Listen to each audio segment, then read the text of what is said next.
Hola, ¿qué tal amigas, amigos televidentes en Extra Plus? Un gusto saludarles, darles la bienvenida a esta edición de Adelante Nicaragua, edición que vamos a compartir con la doctora Azucena Ferrey. Teníamos, creo yo, casi un año. Sí, no me había sacado de la gaveta del olvido. Porque la última vez nos echamos una buena platicada con usted y Doris Tijerina. Ah, sí. Que fue una buena platicada. Sí, cierto. Me parece que fue la última vez. Sí. Y fue más o menos para esta época, el año pasado. Pero bueno, pues, qué bueno que está con nosotros y que podemos echar una platicadita. Quiero aprovechar esta semana que, le decía yo, está coronada por el 8 de marzo, el Día Internacional de la Mujer, el día en que recordamos la lucha de las mujeres por mejorar las condiciones laborales y de vida, y que deben de servir justamente para eso, para recordarnos que esto hay que irlo mejorando, aunque sea de a poquito, pero hay que irlo mejorando. Es decir, de un año al otro deberíamos de tener algún cambio, aunque sea un cambio chiquitito, deberíamos de tener un cambio. Pero me parece, tengo la percepción, que no ocurre ni a la velocidad que nosotros quisiéramos que ocurriera. Y a veces los cambios, en vez de generarse hacia adelante, me da la impresión que van de repente hasta para atrás. Como el cangrejo. Sí. No sé. Sí, yo no diría que la semana, yo diría que el mes entero está coronado por el recuerdo del 8 de marzo y lo que realmente significó el 8 de marzo. Pues hemos ido avanzando poco a poco, ¿no? En el ámbito de lograr en determinados aspectos, yo diría que un mínimo de igualdad. No se ha avanzado mucho en el tema de salarios, por ejemplo, ¿verdad? A pesar de que a veces las mujeres estamos muchísimo más capacitadas que los varones en las empresas donde se nos contrata. Yo siempre hago el señalamiento de que nunca hemos podido ver una mujer presidiendo el COSEP, que le tuvieran temor a la institución femenina para darle un cambio sustancial al mercado, al comercio en general, ¿verdad? En otros ámbitos, pues, algunas son rectoras de universidades, por lo regular cuando ellas mismas crean esas instituciones. Perdimos una época de oro para mí, ¿verdad? Desde mi punto de vista, que tuvimos una mujer presidenta de la República. En esos años nos dimos el lujo de tener en la presidencia de la República, en la vicepresidencia, en la presidencia de la Asamblea, en la Corte Suprema, en el Consejo Supremo Electoral. Se creó casualmente con Doris Tijerina. Doris es la que emociona la creación de la Comisión Permanente en la Asamblea Nacional, cosa que no existía ni aquí ni en la región centroamericana, y eso da pauta para que en otros países se replique la creación de esa comisión. Sin embargo, yo siento que no hemos logrado avanzar mucho.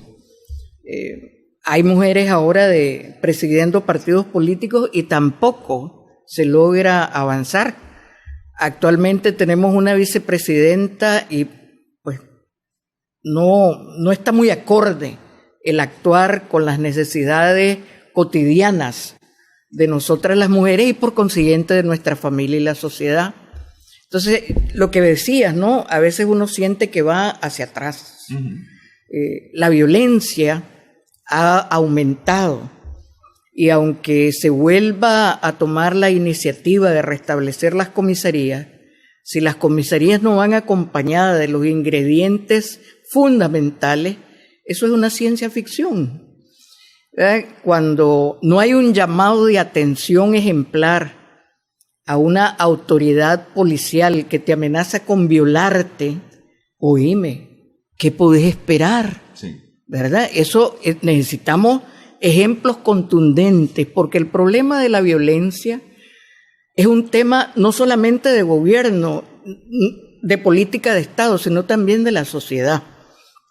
Nosotros tenemos que aprender a decir hasta aquí nomás. Y eso es un tema que lo tenemos pendiente. Yo ayer recibía una información sobre un evento que están preparando las mujeres en México, porque creo que en lo que va del año son más de 200 mujeres asesinadas de todas las edades, ¿no? Sí. Únicamente mujeres, no importa la edad. Y el evento de ellas se llama El 9, ninguna de nosotras se mueve. Sí. Y el tema es un día sin nosotras. Y realmente uno se pone a pensar, ¿verdad? Un día parece poca cosa, pero un día en que la mujer es el epicentro de todo se siente una ausencia, un vacío muy grande. Espero que les vaya bien en su tema. Yo deseo que la violencia que estamos viviendo acá nunca llegue a igualar a la que está viviendo la mujer en México o en la región latinoamericana, pero tenemos que buscar cómo establecer metas concretas para poder frenar esto. No se puede continuar, ¿verdad? Antes de iniciar esta conversación, fuera de micrófonos, estábamos hablando incluso de temas que aquí son tabú, y uno de ellos es el embarazo en adolescentes, que es una máquina de reproducir la pobreza. Y aquí no estamos haciendo nada, porque el sistema de educación en la escuela pública y en la escuela privada deja mucho que desear. Aquí hay un enfoque de género que el 90% de la población no lo acepta, pero no hay una contraparte que te cree un equilibrio para que pueda hacerse una educación integral sobre el tema y abordar las cosas con la mayor sencillez, con la naturaleza y la naturalidad que el tema te lo da, para poder ir deconstruyendo acciones que después vienen a reflejarse en eventos de violencia, ¿no? Eso creo que es un tema que no lo hemos podido abordar ni teniendo el gobierno pleno de mujeres, ni teniendo actualmente una representación que es ficticia, porque cuando la voz de la mujer no se escucha en las diferentes instancias, no hay incidencia en la sociedad. Pero, a ver, porque en principio o en teoría, las condiciones, por lo menos de liderazgo en el país, han mejorado para mujeres. Hay representación de mujeres en la Asamblea Nacional, por ejemplo, cercana a la mitad de la representación total de la Asamblea. Hay representación en los ministerios, hay representación en las alcaldías, ya sea como alcaldes, vicealcaldes o concejales, que se acercan mucho a las mitades, ¿no? Dizque por conseguir equidad de género, que a mí me parece que eso no debería de ser tan así, ¿ah? Porque la equidad de género no tiene que ver con repartir puestos. Sí. En partes iguales. Aquí la única que hace uso del 50% es la actual vicepresidenta, en lo que significa la capacidad que te da el poder, ¿verdad? Pero el resto de mujeres son mudas. ¿Por qué? ¿Qué pasa? Es decir, están ahí porque en la Asamblea tienen un micrófono. ¿Qué pasa? No sé. ¿Temor a qué? Entonces vos no podés lograr la equidad, no podés establecer un comportamiento ético si vos mismo te censurás. Hay temor de una participación efectiva o no hay capacidad para detentar el cargo al que te designaron. Porque ese es otro problema, ¿verdad? Uh-huh. No es cuestión de que porque sos mujer tenés que llegar a. ¿Cuáles son los méritos para llegar donde vos estás? Sí. ¿Verdad? Y yo lo veo en los ámbitos de las alcaldías, de las concejalías. Aquí no se ha podido entender que un concejal es el diputado del departamento, del municipio, sí, del territorio. Sí. Es el que debería estar más al pendiente del desarrollo y del crecimiento integral de la sociedad. Pero aquí creemos que, bueno, pues entonces me dieron esta oportunidad de ir a apretar un botón, me pongo un cipre en la boca con 10 y ya tengo un cargo. Eso es también el ámbito de corrupción en las instituciones. Entonces, esa equidad no la quiero. A mí me gustaría una asamblea, y permítanme enrostrársela como la que hubo en los años 90. Vos escuchabas a las mujeres de la bancada sandinista y escuchabas a las mujeres de la UNO. Y ahí todo el mundo externaba y se crearon iniciativas que aún son válidas. La Semana de la Niñez, la Comisión de la Mujer, la Medalla de la Mujer, la revisión de leyes que protegían a la mujer, la primera reforma al Código Penal, la iniciativa de ley de la pensión alimenticia, el Código de Familia. Oíme, decime ahora cuáles son las iniciativas que en este nuevo periodo las mujeres han planteado en la Asamblea Nacional. Formamos parte y tomamos debate muy importante en el Código Militar, en las reformas constitucionales. Nos hacíamos sentir en la Asamblea y éramos en ese momento apenas un 17%. Uh-huh. Por eso digo yo, es decir, el tema de equidad no tiene que ver con representaciones a partes iguales, pues tiene que ver con atención a los planteamientos. Y con tu derecho de ejercer. Sí. Esa oportunidad que tenés para influir, para incidir en las políticas que después van a afectarte no solo a vos, sino que a toda la sociedad, ¿verdad? Y eso es lo que nos ha hecho falta ahora. Yo espero que las nuevas generaciones que vienen muy vigorosas ahora y que te hablan de que se debe de apartar todo lo que ya está arriba de 35 o 40 años, ¿verdad? Puedan darle a Nicaragua un rostro diferente en el ámbito de la equidad de género. Por ahí vamos a irnos a una pausa.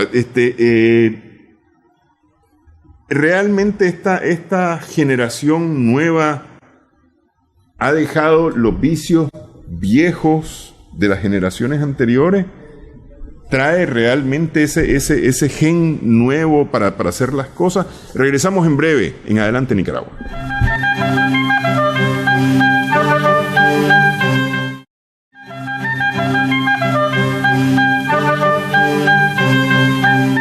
Seguimos en esta edición de Adelante Nicaragua. Estamos conversando con Azucena Ferrey.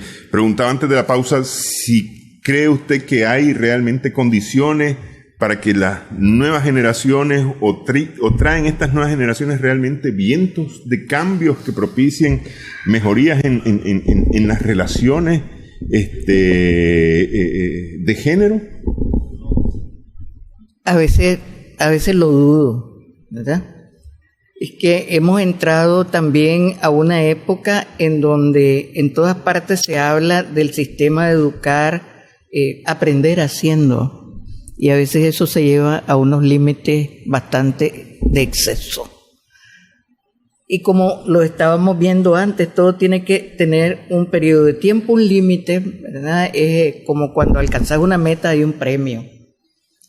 Pero aquí creo que en algunas cosas no sé si es la unidad de la familia, no sé si es que en la familia hemos perdido la capacidad de diálogo, de incidencia directa, no solamente en los hijos, sino también en tu compañero de vida y en el entorno de la familia, que ahora es muy extenso, ¿verdad? Ahora muchos miembros de tu familia opinan, se meten a hablar, crean lazos de acercamiento, y eso te va conllevando a una pérdida de una incidencia total en determinados momentos, porque uno tiene que sopesar, bueno, la cultura de diálogo es buena.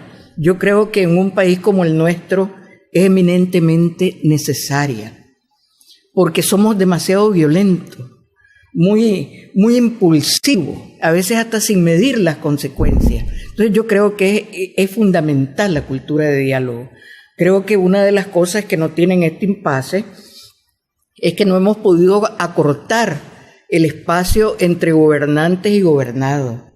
Y estamos viviendo con un foso lleno de lagartos en el centro que no sabemos cómo lo vamos a poder cruzar. Y eso está teniendo una efectividad X. Yo no te sé medir en qué cantidad ni en qué porcentaje en las nuevas generaciones. Pero hoy escuchaba a un par de jóvenes en un medio de comunicación y decía, nosotros somos los actores claves. Opa, dije yo, y me fui para atrás. Si vos ya me venís a hablar de que vos sos un actor clave en esto, estamos mal. Porque no hay cambio de cultura antigua a la actual. Creerte que vos sos el caudillo A pesar de que aquí muy pocos mencionan a Emiliano Chamorro, ¿verdad? Y aquí solamente señalan a Somoza y ahora al presidente Ortega. Pero nos brincamos otras cosas que han pasado. Caudillo como Arnoldo Alemán, que nos llevó a esta situación que estamos viviendo con sus malos pactos. Y uno tiene que hacer un alto en el camino. Y por eso me impactó oír a los jóvenes ahora hablar, actores fundamentales. Nosotros somos actores clave. Con eso también te cierran el espacio para que exista acercamiento de otros jóvenes que quieren dar lo mejor que puedan tener, ¿no?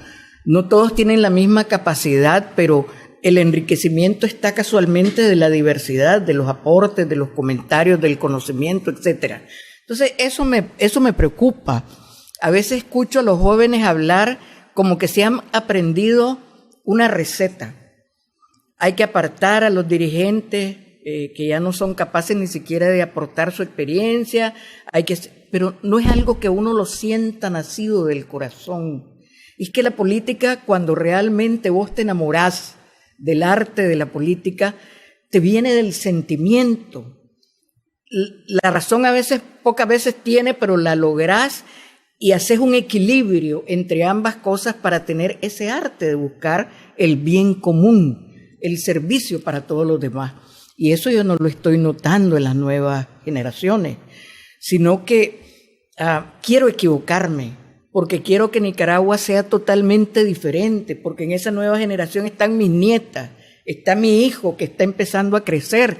Pero entonces yo digo, necesitamos realmente de apropiarnos de una cultura que nos ayude a evitar. ¿A qué le tengo miedo yo? Hay mucho resentimiento, hay mucha expectativa de poder,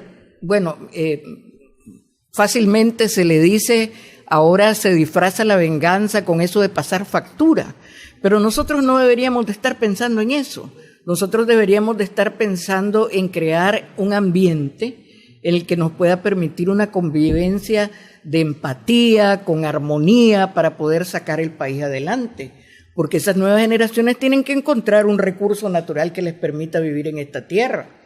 Pero los estamos desperdiciando todo. Sí, y un recurso que no tiene que ver con el enfrentamiento, más bien tiene que ver con el encuentro. Así es, sí. Así es. Sí. Claro que las situaciones que actualmente estamos viviendo te dejan muy poco espacio. Yo escuchaba las declaraciones del señor Nuncio y también leía el mensaje de la conferencia episcopal. Ambos me han parecido de lo más acertado en el momento en que lo estamos necesitando. Tiene que haber un avance de ambos lados. El gobierno tiene que hacer una mayor demostración de disposición de crear un ambiente que te permita el acercamiento. No hay que tenerle temor a la conversación, a la componenda, al pacto, al encuentro, a como le querramos llamar, pero hay que acortar distancia y podernos adentrar en la búsqueda de una solución efectiva. Yo creo que los sectores que se llaman de oposición y que están aglutinados, ahora yo no sé en qué, porque ahora tengo que aprenderme 3 siglas, la UNAV, la Alianza o la Coalición, no sé cómo es, pero lo que sea. Creo que le ha hecho falta aterrizar y hacer un planteamiento que le permita al gobierno o quedarse acorralado o abrir la puerta y encontrar un mecanismo de entendimiento. Yo pienso que debemos de empezar por reconocer, pues van las elecciones hasta el 2021. No es primera vez que usted me oye decir eso a mí, ¿verdad? Porque los tiempos en política cuentan y todo tiene tiempo bajo el sol. Entonces yo creo que hay que empezar, así como vi ayer en la portada de un medio de comunicación que los empresarios volvieron a la Asamblea Nacional, es un gesto que nos debería de abrir una expectativa grande, porque está buscando el foro político por naturaleza, el foro dialogante por naturaleza, sí, para poder incidir y ver cómo ir acortando problemas que te pueden mejorar en lo que hoy decía la presidenta de la Cámara de Comercio. Aquí vamos a hundirnos totalmente y necesitamos que Nicaragua encuentre su cirineo. Ojalá que este cirineo pueda surgir en el mes donde conmemoramos religiosamente la pasión de Cristo, ¿verdad? Yo espero que el entendimiento tanto del gobierno como de lo que se llama oposición en Nicaragua pueda tener esas luces que nos dieron hoy los mensajes del nuncio y de la conferencia episcopal. Ok, quiero abrir un paréntesis solamente para preguntarle, ¿ustedes no están integrados, no han considerado integrarse a la coalición nacional? No. Primero, somos consecuentes con lo que hemos venido manifestando. Creemos que el diálogo tiene que ser para las reformas electorales con los partidos políticos. Eso no quiere decir que seamos excluyentes, no. Tiene que haber una comunicación de consulta de 2 vías para que pueda haber algo que sea validado por toda la sociedad nicaragüense. Pero creemos que si vos estás mandando el respeto a la Constitución, hombre, uno de los mecanismos es ese. El diálogo tiene que ser con los partidos políticos. Yo veo que hay acercamientos de algunos partidos que le pueden servir de muy buen paraguas a las organizaciones de la sociedad civil, que vuelvo a repetirte, no sé si son de la Alianza del UNAO o de cómo se llame. Lo que han hecho en los planteamientos de reforma. Exacto, ¿verdad? Yo lo veo bien, que estén buscando algún vehículo en que sumarse para poder incidir en las reformas electorales que necesitamos. Que yo digo, bueno, no, aquí no hay que ir a buscar ni inventar el agua tibia, ni nada. Simplemente escuchemos lo que dice Ética y Transparencia, las reformas básicas, son las mismas que planteó la OEA. No perdamos más tiempo, ¿verdad? Deberíamos de estar consumiendo nuestro tiempo en decirle al gobierno, mire señor gobierno, ¿y cuándo vamos a empezar a depurar el padrón electoral? Necesitamos una actividad, ¿cómo diría yo? Una actuación real de parte suya para entrar en la creación de confianza. ¿Cuándo va usted a decir que vamos a empezar a elegir a los magistrados del Consejo Supremo Electoral? Necesitamos que el gobierno dé pasos efectivos. ¿Cuándo va a empezar a reducir la cantidad de policías en las calles? Necesitamos la estabilidad para el comercio, ¿verdad? Para la garantía que los estudiantes vayan libremente a sus escuelas, a sus universidades. Yo creo que el gobierno tiene que dar pasos efectivos más concretos sobre esto, ¿verdad? Y a los demás, entonces eso te abre un cauce en donde vos vas entrando y decir, por aquí es el camino a donde vamos a llegar. Ok, pero ustedes de coalición no piensan nada en este momento. Creo que si hay de partidos políticos, bueno, nosotros estamos a la expectativa, lo hemos dicho siempre al presidente Ortega cuando nos suprimieron o nos dejaron desnudos sin la personería jurídica. Se nos debió haber suspendido por 2 años, no se nos debió haber quitado la personería jurídica, porque no había ningún delito como para eso. Pues nosotros estamos esperando que nos la devuelvan. Y creo que hay otras organizaciones que quieren su personería jurídica. Y si de ahí surge un bloque, o hay que sumarse a un bloque ya organizado de partidos políticos como se dio en la 1, no hay ningún problema, ¿verdad? Pero hay que empezar primero poniendo los bueyes delante de la carreta, no a la inversa. Y lo que yo siento es que aquí estamos poniendo la carreta delante de los bueyes. Y cuando yo le oigo al nuncio y leo lo que dice la conferencia episcopal, entiendo que nos están diciendo, den pasos reales, efectivos y concretos para poder avanzar. Y lo primero que hay que hacer es, ok, pues, dice usted que va a ser en el 21, así lo dice la Constitución, lo aceptamos, caminemos para allá, pero ¿cómo vamos a caminar? ¿Y por dónde vamos a empezar a encontrar la ruta? Sí, porque efectivamente, el día que sean hay que tener condiciones para que sean. Así es, ¿no? Así es. Y si eso no se conversa, es decir, si usted y yo vamos a jugar, no sé, jacks, por ejemplo, ponemos reglas para ese juego. Totalmente de acuerdo. Entonces, pero si no ponemos reglas, así es, nos vamos a terminar malmatando al final. O si las reglas te entorpecen, como por ejemplo, yo lo señalaba la vez pasada, ¿no? Creo que lo conversaba con Jaime Arellano y me decía, ¿por qué no llegás vos a ofrecerte a la coalición o a la alianza? Entonces yo en broma le contesté, mira Jaime, los granadinos no somos sobrados. Entonces me dicen, no, esto no es cuestión de ser sobrado, es un problema nacional. Entonces, como problema nacional te voy a responder. Cuando vos creas una comisión de enlace o cuando creas una comisión de inclusión y no me incluís ni me enlazás, quiere decir que las reglas del juego de tu club vos sentís que no son suficientes y válidas para que yo entre. Entonces, en vez de crear una puerta o una política de brazos y puertas abiertas, lo que vos haces es crear un detente, un retén, sí, un tranque que no te permite decir aquí hay una disposición de colaborar, aunque sea para tener una banderita pues en una esquina, porque hay 1000 formas de colaborar para solventar esta crisis. Entonces creo que hay unas contradicciones y si vos desde la calle ves que ni dentro de esas agrupaciones existe la empatía, la armonía y la confianza, menos que te pongas. Entonces, si vos estás bien dónde estás, ¿para qué vas a ir a buscarte problemas nuevos? No le veo, ¿verdad? Sí. Entonces, lo que se está creando ahorita no es atractivo. Yo no veo al pueblo de Nicaragua entusiasmado. Yo recuerdo cuando surgió la UNO apenas teníamos 3 meses y vivíamos una situación de represión tan o más grande que esta, porque ahora hay libertad de expresión, tenés un celular para denunciar inmediatamente, pero antes no teníamos eso, y la población asumió a la UNO. Cuando llegamos la primera vez a Huigalpa, que fue la primera manifestación con doña Violeta, si te digo que íbamos confiados en que íbamos a ser bien recibidos, les estoy mintiendo. Íbamos a la expectativa de cómo nos iban a recibir y para nosotros fue una sorpresa extraordinaria ver cómo la población se volcó y dijo, aquí vamos. Y no cuestionó. La UNO se preocupó al ver que podíamos presentar un programa de gobierno, que podíamos ofrecerle a la población cosas tangibles de la inmediatez que ella sintiera que esa sí era una oportunidad de cambio. Pero es que justamente ahí me parece que hay un punto importante, que es el tema de ¿cuál es mi proyecto?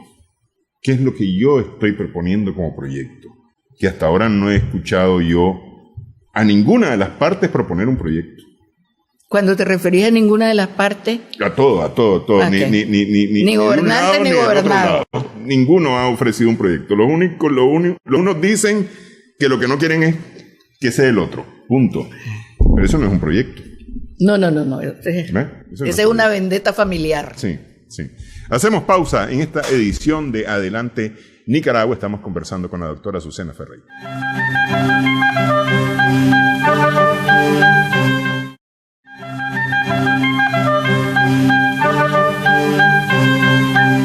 Seguimos en Adelante Nicaragua en Extra Plus. No quiero cerrar el paréntesis sin antes preguntarle, porque abrimos un paréntesis sobre lo que estábamos conversando. Sin antes preguntarle, ¿hay alguna comparación entre la Unión Nacional Opositora que gana las elecciones el 25 de febrero del 90 y la creación de una coalición nacional que busca participar en las elecciones del 2021? Es que el ambiente de la UNO eran partidos políticos. Y esto es sumamente interesante porque eran aliados del Frente Sandinista que estaba en el gobierno en ese momento y formaban el Frente Patriótico de la Revolución. Y se empezaron las conversaciones con los que desde 1984, que ya había pasado la época de la Coordinadora Democrática, pero que seguíamos activos como partidos políticos dentro del país. Los demócratas cristianos, los socialdemócratas, los liberales y conservadores. Y por eso va desde los comunistas con Elías Altamirano a la Miriam Argüello con el Partido Conservador, los socialcristianos y los socialdemócratas. En ese momento el PLC, lógicamente, por venir de la transición de Somoza a la fecha, tenía un perfil bajísimo. Pero sin embargo era partícipe de los eventos. Entonces no le encuentro ahorita similitud porque hay muy pocos partidos políticos que están, no veo a ninguno, mejor dicho, encabezando, pero ¿no? En esa época eran los partidos políticos los que hacían la oposición, porque no habían organizaciones de la sociedad civil. ¿Cómo no? El COSEP estaba vigente, estaba la CUS, estaba la CTN, y todos ellos formaban parte. Pero estos acuerparon a la UNO de alguna manera. Claro, sí. Claro, por eso te digo, ¿cómo diría yo? La punta de lanza tienen que ser los partidos políticos, pero con su base en el ámbito social, económico, apoyado y con una participación efectiva y real. Y esta coalición no va por ese camino. Bueno, no la veo, ¿verdad?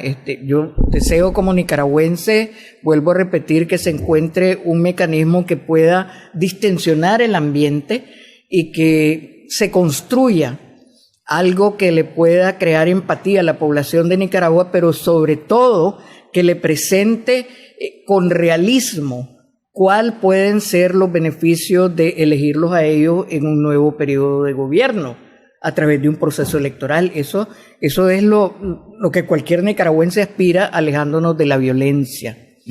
Ok, cierro aquí el paréntesis que habíamos abierto y continúo con lo que veníamos conversando. En mi opinión,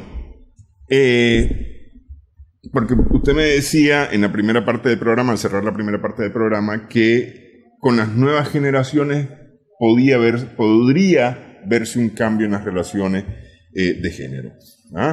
Yo le preguntaba que si realmente había esa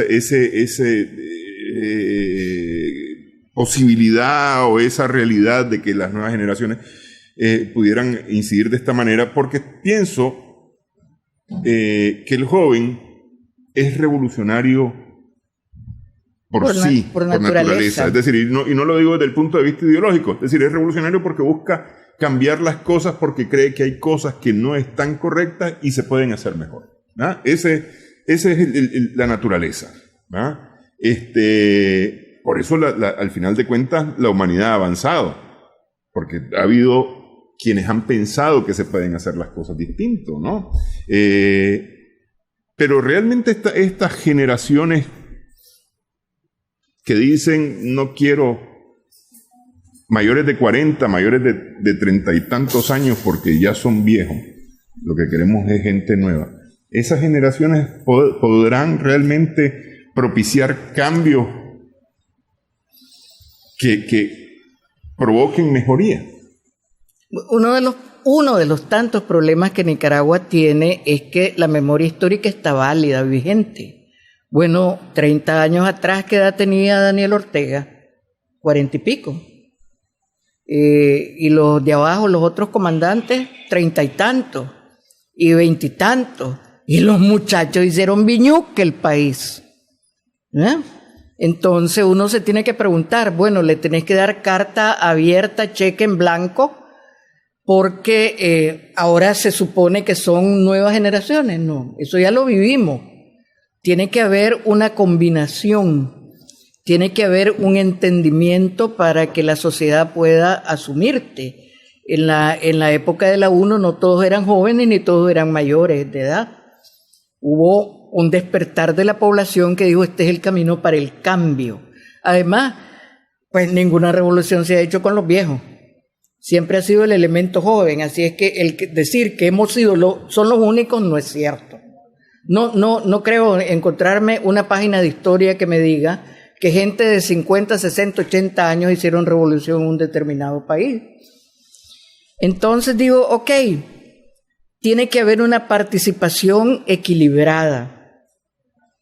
Y además, cuando ellos me dicen eso, yo veo, ¿y quién encabeza la alianza? ¿No es don Carlos Tunerman? Bueno, ¿qué edad tiene don Carlos? ¿O cuál es la especialidad que tiene don Carlos? Que solo él puede estar en ese estrato de edades, ¿verdad? Y cuando veo más abajo y cuando empiezo a escarbar y digo, ¿y a dónde están las mujeres en primer lugar? ¿Cuáles son las caras únicas de mujeres ahí? Hombre, en los momentos de diálogo más importantes, ¿dónde estaban las mujeres ahí? Cuando se iba al INCAE, yo lo que veía eran hombres. ¿De qué estamos hablando? Si le vamos a seguir mintiendo a la población, pues tranquilamente digámosles, miren, no vamos a poder cambiar, lo único que queremos hacer es sustituir a los que nos sustituyeron en un momento determinado. Porque, vuelvo a repetirlo, lo dije desde en abril del 2018. Este es un bochinche de la familia sandinista, de los que ahora se llaman disidentes y aparentan ser opositores con los que están en el gobierno que no les dan un espacio. Y nos han afectado a todos. Y no se quiere reconocer esto. Y nos seguimos afectando. Y aquí tenemos que entrar a tomar esto en serio y hablarlo, como familia, que lo hablen, para que el país pueda respirar decentemente. Esto es un tema tan tabú como el aborto. Sí. ¿Por qué en política tiene que haber un tema tabú? Si la política es el arte de la convivencia.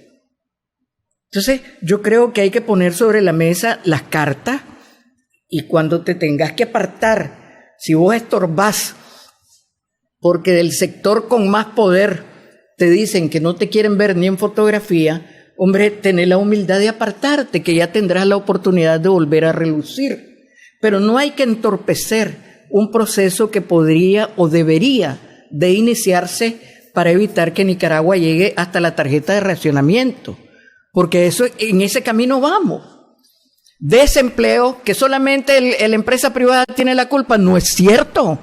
La empresa privada te corre abiertamente, el gobierno lo hace solapada y por debajo de la mesa. Y a veces hasta sin pagarte las prestaciones, que es más delito todavía que el que comete la empresa privada. Entonces aquí el gobierno y los sectores de oposición tenemos que empezarle a hablar a la población con más franqueza, para que la población nos dé el apoyo que necesitamos. Ok, pero eso es desde el punto de vista, digamos, político, pero yo estaba pensando desde el punto de vista particular, pues, para empezar desde el punto de vista particular, es decir, yo ya hice familia, ya tengo vida, ya tengo profesión, oficio, pero el que viene detrás de mí va a poder cambiar lo que yo hice para mejorar. Para mejorar, ojalá siempre fuera para mejorar, que es otra cultura que debemos de desterrar en nuestro actuar, ¿verdad? Pero en este momento, en el ambiente tan hostil que estamos viviendo en Nicaragua, lo que vos me estás planteando es un joven que me manda a solicitar apoyo para conseguir trabajo. Y me lo mandó en una forma que me impactó, porque fue sencillo, una fotografía de un joven sentado en la arena, frente al mar, y él le puso, frente al mar del desempleo, ¿usted me puede ayudar? ¿Y qué le pude responder yo? Nada, no hay una oportunidad. La empresa privada sofocada, el gobierno que te sofoca. Entonces no hay una posibilidad de crear una burbuja donde vos digas, aquí abro esta endija, ni siquiera ventana, esta endija para empezar a filtrarse la luz. Y eso es lo que necesitamos, Néstor, para que yo le pueda decir a mi generación, aquí está la estafeta. Si yo hice mal esto, vos tenés que venir y mejorarlo para crear la Nicaragua que todos queremos. Una Nicaragua en paz, una Nicaragua en desarrollo, una Nicaragua con una economía floreciente, una Nicaragua que te cree expectativas, que te permita sentir que sos verdadero nicaragüense. No que aquí decimos, por no decir toda la palabra, maldito país. ¿Qué cosa es eso? Yo quisiera que fuéramos como los mexicanos, ¿verdad? Que nos apropiáramos del país, de tu tierra, de tu nación, de tu cultura, de tus raíces. No, aquí... Viva la pepa, sonamos la pandereta de cualquier cultura. Entonces necesitamos ese cambio, es vital para las nuevas generaciones. Pero me dice que en este momento como que están cerradas las oportunidades, como que, no sé, podría verlo yo como que los caminos están muy oscuros y no se logra divisar un camino para poder salir de las cosas y poder avanzar. Es que si no tenés vocación... No vocación, si no tenés la disposición de conversar para distensionar el ambiente, ¿cómo puede haber luz en el túnel? Por más que te atiborren de mensajes, por más que vos leas internamente, digas, tienen la razón, pero no das el paso que necesitas dar. Volviendo al tema de la violencia contra las mujeres, el comisionado de León debería estar dado de baja de inmediato. Si es él el que amenaza con violar a no importa que sea periodista, vendedora, ama de casa, era una mujer indefensa en la calle. Indefensa. Mientras vos no tengas actitudes que te digan, por aquí podemos caminar, la población se resiente. ¿Qué va a pasar con un país acomodado? No vamos a crecer para ningún lado. Yo creo que eso es lo peor que nos puede pasar, que nos acomodemos a No lo quiero ni pensar. Eso es lo peor que nos podría pasar. Eso es, ¿verdad? Porque entonces vos perdiste la esperanza, tal vez mantendrás la fe en Dios, pero condicionada. No es aquella fe que te permite saltar trancas, romper barreras, sino que te quedas a la expectativa. Ya Dios dirá, es mi sino, no quiero eso yo para mis nietas, mi hijo. No lo quiero. Quiero un país como el que veníamos forjando. Y no es cierto que me digan que porque unas personas... No. Era toda la corrupción por debajo de la mesa que te hace explotar. Esa es otra cosa que tenemos que reconocer.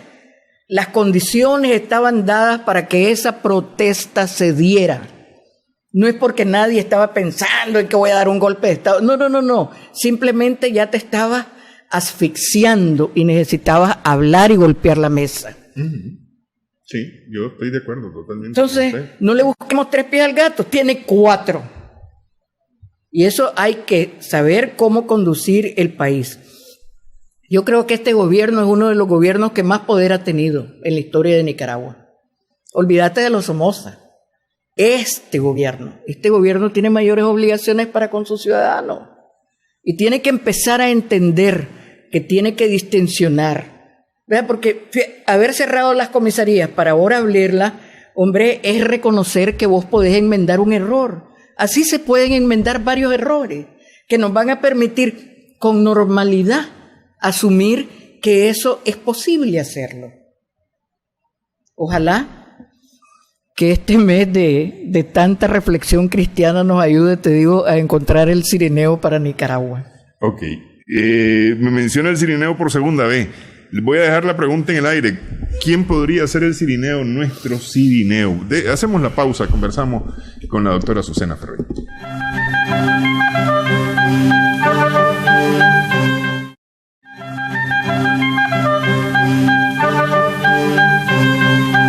Seguimos en esta edición de Adelante Nicaragua. Estamos conversando con la doctora Azucena Ferrey.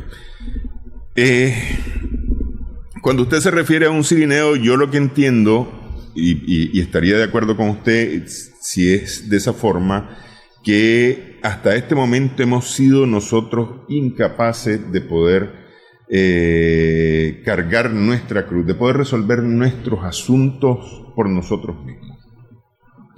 No sé, tenemos una venda, tenemos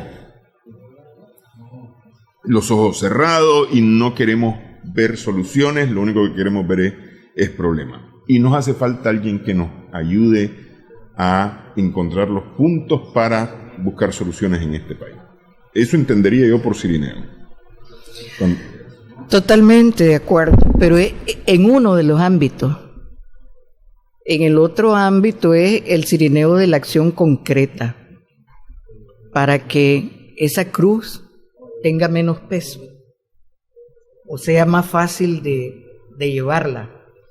Aquí, históricamente, hemos cometido el error de depender de la ayuda de otros para resolver nuestros problemas.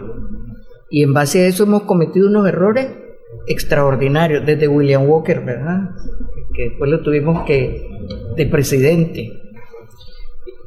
Creo que ha sido la única vez que la región centroamericana se cohesionó para esa época y después la vimos con esquipulas, ¿verdad? Sí. En esos dos momentos, esos dos cirineos fueron vitales para podernos adentrar en el ambiente de pacificación o de una estabilidad mediana en Nicaragua. Y el otro es el cirineo común, el que puede ofrecer, como te lo estaba señalando, desde la base del gobierno, y cuando digo base es desde su militancia.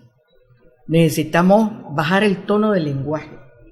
Ese insulto cotidiano, ese creer, la vez que el 25 de febrero que estábamos conmemorando los 30 años de la Unión Nacional Opositora, Luis Humberto Guzmán dijo algo que pasó desapercibido, pero para mí tuvo y tiene una importancia vital.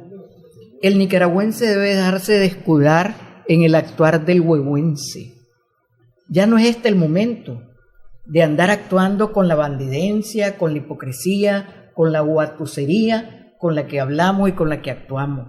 Yo creo que es el momento de ir empezando a pensar con mucha realidad y con mucho pragmatismo y en la búsqueda del bien de todos, no de particularidades. Yo creo que ese es el otro cirineo que tiene que salir muy dentro de nosotros. Esa responsabilidad que vos señalabas y que a veces la queremos endosar porque es más fácil que otro haga las cosas. Y lo estamos viendo ahorita, ¿verdad? Hay 1000 excusas para no participar. El nuncio dijo en el evento de la prensa, por lo menos lo leí en un medio de comunicación, hay que asumir las responsabilidades individuales. Eso nos lo están diciendo desde hace rato. Hay que contribuir. Bueno, empecemos a contribuir por tener un lenguaje menos violento, menos descalificador, menos, ¿cómo te diría?, un poco más compasivo, para no buscar cosas negativas. Podríamos contribuir los ciudadanos en eso, desde la familia, desde los trabajos, y podemos, lógicamente, otro cirineo, que es la figura de saqueo. Tendríamos que devolverle al país lo que el país nos ha dado. Y aquí no hay agradecimiento para con Nicaragua. Aquí nos hemos convertido en una pandilla de saqueadores del país.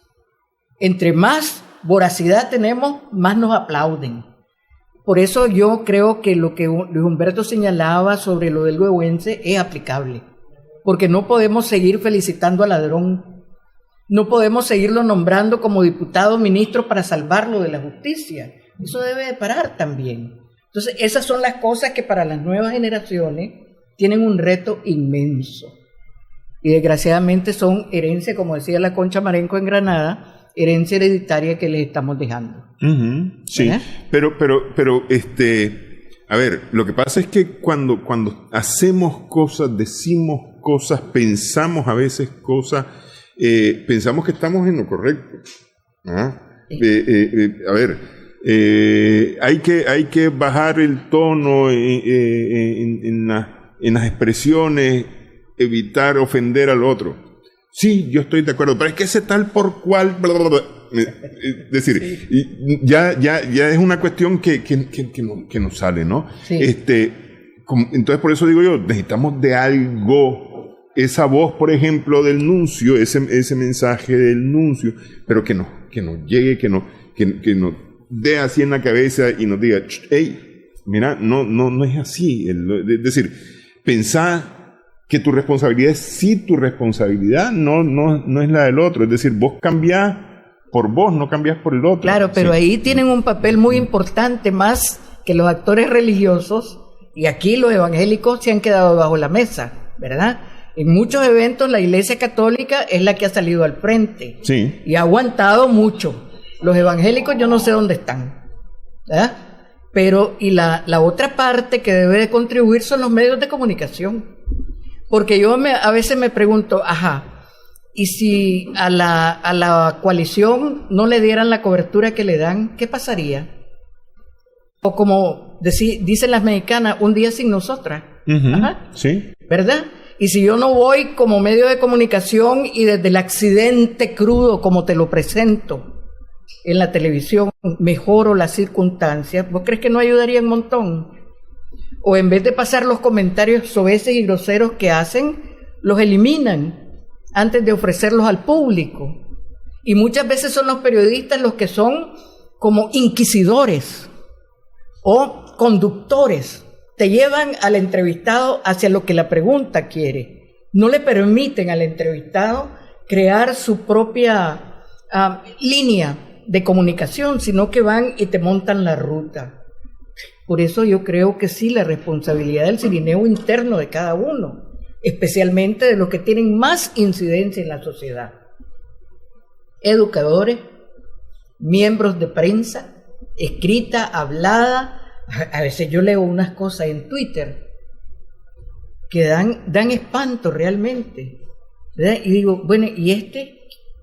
Pero ni Salomón en su sabiduría tenía esa capacidad de juzgar a los demás con las habilidades y las groserías que lo hacen ahora. Y te lo pasan en diferentes canales de televisión. ¿Cómo es eso? Y le dan una proyección que no amerita. Entonces yo creo que lo que tanto la conferencia episcopal como el nuncio nos han tratado de ofrecer en estos días, más que un simple consejo, para mí es un mensaje que nos debería de obligar a reflexionar, pero a reflexionar no porque ya viene la Semana Santa y me voy al mar y tal vez ahí me encuentro con fulano y platico, no, realmente reflexionar, ¿qué puedo hacer yo por mi país? ¿Qué puedo hacer yo en estas circunstancias que baje el deseo de venganza? ¿Qué puedo hacer yo que aminore el odio con el que nos estamos tratando? Nunca se había vivido estas situaciones que estamos viviendo ahora. Yo en eso coincido plenamente con usted. A mí me parece que el odio... Usted vivió la guerra en los 80. Y en la guerra de los 80 no había este odio. No. Había violencia. Había mucha violencia. Pero no había este odio. Y la prueba está que cuando nosotros regresamos, los contras, aquí nadie se fue al exilio. Y los contras fueron los muertos, no los que gobernaban, ¿verdad? Ni los que habían perdido el proceso electoral. Eso quiere decir que tenemos una capacidad para armonizar, para superar el rencor, para superar el dolor y las heridas que se te puedan causar. Pero ahorita es como que tuviéramos un ejército de personas que te ayuden a aumentar, a subir el volumen, las vibraciones del odio. Sí, no, a subirle la llama al caldero. Sí. ¿Por qué se dedican a eso? Y si alguien se está dedicando a fomentar eso, hombre, yo creo que uno de los pasos importantes, ese sería un excelente cirineo. Bajarse de esa escalera y decir, no, hasta aquí nomás, la mesa está plana y por este camino podemos empezar a caminar. Ok. El tema que nos convocó en esta ocasión era... conversamos a propósito de el mes de la mujer. Me decía usted más que la semana y por supuesto mucho más que el día. Pero en este país, en este momento, en estas condiciones, las condiciones para mejorar, valga la redundancia, las condiciones para la mujer no funcionan, no van a funcionar. Porque es decir, aquí nos estamos garroteando entre todos, ¿ah? Y hacia la mujer especialmente, porque es mujer. Sí. ¿Ah? Entonces, buscarle una solución ahorita a esto no la vamos a encontrar, porque no hemos encontrado una solución a la primera violencia, mucho menos a la violencia que está más incrustada. Y menos a la intrafamiliar, ¿verdad? Sí, por eso digo, esa está más incrustada, porque esa es cultural, entre comillas, ¿verdad? Sí. Y entonces, la mujer realmente en este momento, yo diría que estamos como en tierra de nadie, ¿no? Somos un pararrayo. Si hay problemas económicos, nosotros tenemos que saber dividir. No podés multiplicar ahora, tenés que dividir para poder llenar algunas necesidades. Entonces estamos canalizando todo lo negativo que hay en el ambiente, la desesperación del desempleo. Hace poco conversaba con unos amigos que me decían, desgraciadamente los dos quedaron en el desempleo, me decían, nos toca lidiar fuertemente con los hijos que los teníamos en un colegio privado y ahora van a tener que ir a una escuela pública. Y el cambio es sustancialmente grotesco y fuerte. No sabemos cómo nos va a ir en asumir ellos el que tienen que pasar por esta necesidad por un determinado periodo de tiempo. Y creo que como estos amigos míos, muchos en Nicaragua, que han perdido sus puestos de trabajo, que están perdiendo sus casas. Bueno, lo último es el vehículo, pero es vital, porque ahora en Nicaragua ya no es cuestión de lujo, es una cuestión de necesidad, porque aquí el transporte público es un asco. en todo el contenido de la palabra, y no se han preocupado por mejorarlo ni se preocuparán jamás. Y si vas en los taxis, ahora hasta te violan en los taxis, sí, y no hay nada que lo pueda controlar. El IRTRAMA es ciencia ficción, el MTI es ciencia ficción, están en lo que están y no les importa la gente. Y nos hemos olvidado de lo más importante del país, que es la gente. Y eso es el tema, y dentro de la gente, pues el porcentaje mayoritario somos las mujeres. Las mujeres no tenemos una ciudad amiga. Las mujeres aquí no tenemos dónde ir a un esparcimiento de así porque así. ¿De qué me sirven a mí que abran parques si yo no tengo la garantía de que voy a ir libremente a sentarme en una banca sin que lleguen 4 forajidos a no permitirme leer el libro que llevé o a burlarse de mí porque estoy leyendo? Entonces, esa seguridad con que las mujeres tenemos el derecho de movilizarnos, también la estamos perdiendo en cualquier tipo de profesión, desde la ama de casa hasta la estudiante. Entonces, nos están haciendo un ambiente desagradable, por no calificarlo de otra forma. Totalmente de acuerdo con usted, doctora. Esperemos que sirva esta conversación para que se despierte, como usted lo dice, el cirineo interno y empecemos a salir de donde estamos. Sí. Estamos empantanados. Sí, porque yo te decía al comienzo de la plática, si las comisarías de la mujer se vuelven a restablecer, necesita de un entorno que realmente le dé seguridad a la mujer y a la niñez que demanda su servicio. Eso quiere decir un refugio temporal, eso quiere decir un medio de comunicación 24 horas al día, una asistencia especializada para el tipo de violencia que has recibido. Es decir, si no está efectivo eso, mejor que la vuelvan a cerrar. Y garantizarle la protección a la víctima. Así pues. es. Sí, sí. Así es. Sí. Muchas gracias. A usted, doctora, amigo. Muchas gracias. Un placer muchas haber gracias. estado aquí. Gracias también a nuestros amigos televidentes por su sintonía. Esperamos que haya sido de provecho para usted.